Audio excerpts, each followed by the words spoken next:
Parliament में चल रही है बहस, पार्लियामेंट में चल रही है। हम लोगों का पैसा, हम सबका पैसा, टैक्स पेयर्स का पैसा उड़ा रहे हैं आप लोग। ये जो हम लोग, आप सोच सकते हो, कल्पना कर सकते हो कि मैं आऊं और 3 मिनट के अंदर पंच आउट करके चली जाऊं और मुझे सैलरी मिलेगी, लेकिन आप लोगों को मिलती है। माननीय सांसद साहब, आप लोगों को मिलती है। अंजना जी, आपने बड़ी अच्छी बात कही। हम लोग कल्पना नहीं कर सकते कि 2 मिनट की नौकरी करें और घर चले जाएं। मूल मुद्दा जानते क्या है?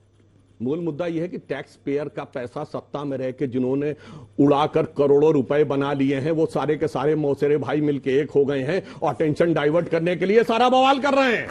अन्यथा एक सीरियस बात कह दूं अंजना जी, एक लाइन, ये जितने दल हैं इनमें से कोई अपना नाम बताए जिसपे 2014 से पहले कभी कोई मुकदमा न चला हो भ्रष्टाचार।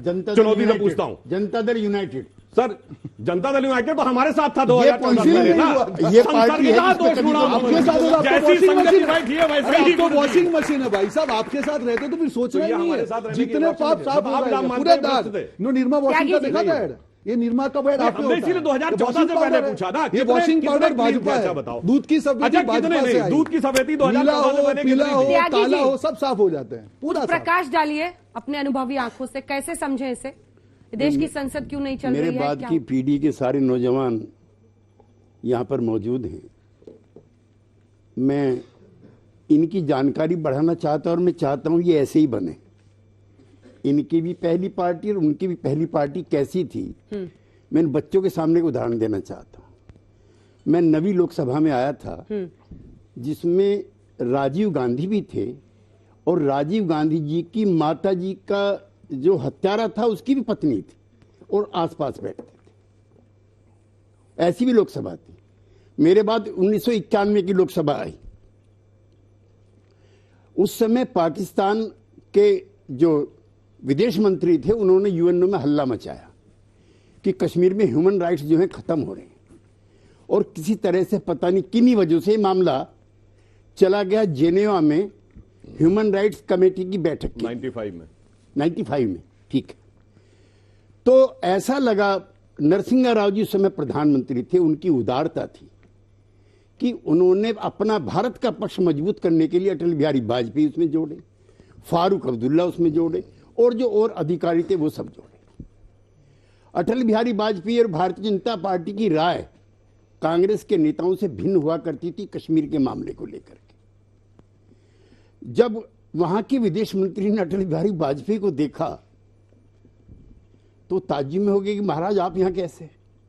उसने कहा हम वहां लड़ते हैं लेकिन यहां एक रहते हैं। कश्मीर के सवाल पर समूचा भारत एक है, नंबर 1। नंबर 2, ये आपके लिए है मेरे मित्र, मेरे पुराने मित्र।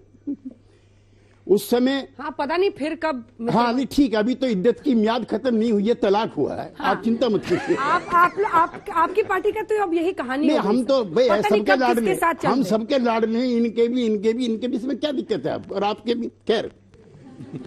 फिर वोटिंग होती है। हाँ। फिर वोटिंग होती है। सुनने लायक बात यह है, और मैं सुधांशु जी आपको बताना चाहता हूँ, हमारे जो उपराष्ट्रपति थे उन्होंने मुझको राज्यसभा में बताया, वो भी इस मीटिंग में थे। लगता था कि सारे मुस्लिम कंट्री भारत के खिलाफ वोट करेंगे, लेकिन भारत के सरकारों की उस समय की जो विदेश नीति थी वो ऐसी थी कि ईरान और इराक को भी भारत के साथ वोट करना पड़ा। ऐसा भारत था, ऐसी पार्टी थी। तो मैं चाहता हूं पुराना युग दोबारा लौटना चाहिए। ऐसी भी नफरत ना हो, मतभेद हो, मनभेद ना हो। हाँ। और उस समय अटल बिहारी वाजपेयी जैसा नेता था, उस समय नरसिंह राव थे, एंड अबोलवा जवाहरलाल नेहरू, जिनकी मृत्यु पर अटल बिहारी वाजपेयी बोलते हैं प्रकाश खत्म हो गया है, रोशनी दिखाने वाला कोई नहीं बचा। अब तो हम मृत्यु की इच्छा रखते हैं विरोधी दल के नेताओं के बारे में। लिहाजा ये जो प्रेजेंट क्राइसिस है ये 2024 के लिए है। वो जो अपने इंदौरी थे, राहत इंदौरी, वो एक शेर पढ़ा करते थे बच्चों कि सीमा पर बहुत तनाव है, लगता है फिर कोई चुनाव है। तो पार्लियामेंट में बहुत तनाव है, लगता है फिर कोई चुनाव है। तो 2024 का चुनाव है, ये मामला जस का तस रहेगा। मैं एक लाइन ऐड कर दूं, त्यागी जी ने जो बोला, देखिए जो 95 का इन्होंने उल्लेख किया है, आप जाके चेक कर लीजिएगा। पाकिस्तान की प्राइम मिनिस्टर बेनजीर भुट्टो ने पाकिस्तान के नेशनल असेंबली में बोला, कितना आश्चर्य है कि भारत का लीडर ऑफ द अपोजिशन आके गवर्नमेंट के फेवर में आके बोलता है। और अटल जी ने सारा क्रेडिट भी दिया था नरसिम्हा राव सरकार को, लौट के आके विरोध किया था। हमने क्रेडिट के भी चक्कर में नहीं पड़े। और आज स्थिति क्या हो गई कि राहुल गांधी जी का स्टेटमेंट पाकिस्तान यूएन में कोट करता है भारत। मैं भी कहना चाहता हूं, कितना भारी अंतर। मैं भी कहना चाहता हूं, ये उस समय की उदारता थी नरसिंह राव की, जिन्होंने नेता बना करके अटल बिहारी वाजपेयी को वहां पर भेजा था भारत का पक्ष रखने के लिए। आप क्या कर सकते हैं ऐसा? नहीं सर, विश्वास तो था कि भारत का पक्ष रखेंगे। यहां तो बगैर नेता बने क्या क्या कर रहे हैं, रायता फैला रहे, बाहर जाके आप सर क्या बात कर रहे हैं? विपक्ष में